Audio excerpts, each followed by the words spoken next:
I'm working on another book right now, so a lot of these things are fresh in my mind about how to articulate these things that are very hard to articulate, and getting actors to understand the complexity of what it means to be human and express that through text.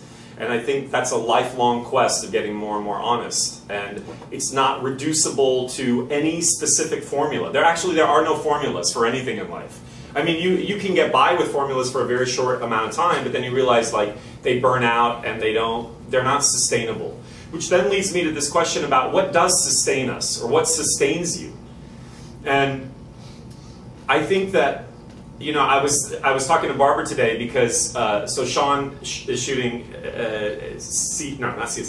NCIS today, and apparently he's gone in for like 14 times. He's gone into that TV show, or for those casting directors, 14 times.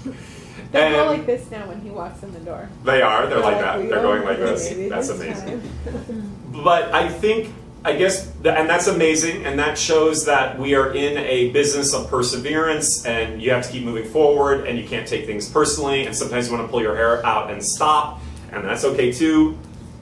But I think it comes to, well, then what sustains you when you go through these patches where there isn't work, or you're not being fulfilled, or you're not getting seen, or you can't get out there, or you're feeling like, oh my gosh, why am I even doing this? And maybe because I'm, you know, like I said, working on another book right now and really fleshing out the way that we work here, is I just started thinking about how far, you know, I've come in my own personal development. I'm not making this about me, but the reasons why I wanted to create have dramatically changed from when I was in my 20s. And I realized I wasn't even really maybe able to articulate why I wanted to be an actor or create or be an artist of any kind in my 20s, because they were all being triggered at a superficial level. But as I grew and I developed and I had some modicum of insight about self, which we all do, and was willing to work through the pain that brings up, which we're all able to do, it starts to put you on the correct path. Which is really, to me, which I've lectured on, is about love, but a deeper sense of love, in the sense that creating community, being with people that inspire you, telling stories that are worth telling. See, I don't know why I'm getting all upset about it.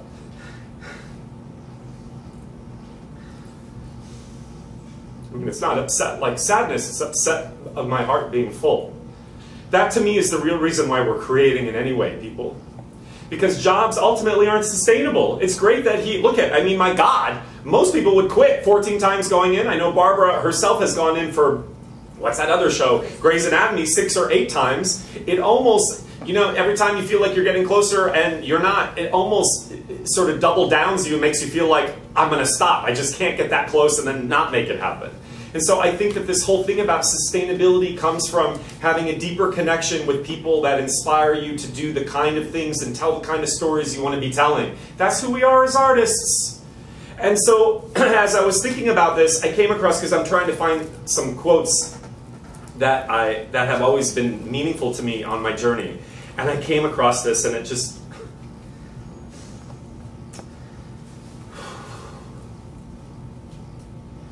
So this is from Anne Lamott, who's really been a big influence in my life. And she's not even, she's a writer. I'm sure you've all heard of her. I referenced her in my first book, A Bird for Bird. And she really teaches people how to be a better artist. And through her vehicle, it's through writing. But it's all the same. Seeking truth in writing is the same as seeking truth in acting, is the same as seeking truth in being a poet, is seeking truth in singing, is seeking truth in just how you want to carry yourself out in the world. And sometimes we're going to fail at it, and sometimes you're going to be dishonest, and sometimes it's going to be scary, and sometimes you won't want to come clean, and sometimes you want to cut yourself some slack and take the easy way out. And that's also all a part of being human, and that's okay. We're not here to beat ourselves up about those imperfections of who we are. Those imperfections are also what makes us sort of aligned to a deeper, more soulful path. So they're needed. But here's what she says. I'm going to read it twice, and then we'll just meditate on it. And she uses the word writing because she's giving advice to writers about how to really write stories that you want to write. So I'm going to read it once with her saying writing, and then I'm going to change it to acting. Okay? Oh, I have to get through this. Try to write in a directly emotional way instead of being too subtle or oblique. Don't be afraid of your material or your past. Be afraid of wasting any more time obsessing about how you look and how people see you. Be afraid of not getting your writing done. If something inside you is real, we will probably find it interesting, and it will probably be universal. So you must risk placing real emotion at the center of your work.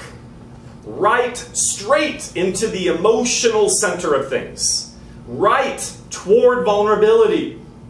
Don't worry about appearing sentimental. Worry about being unavailable.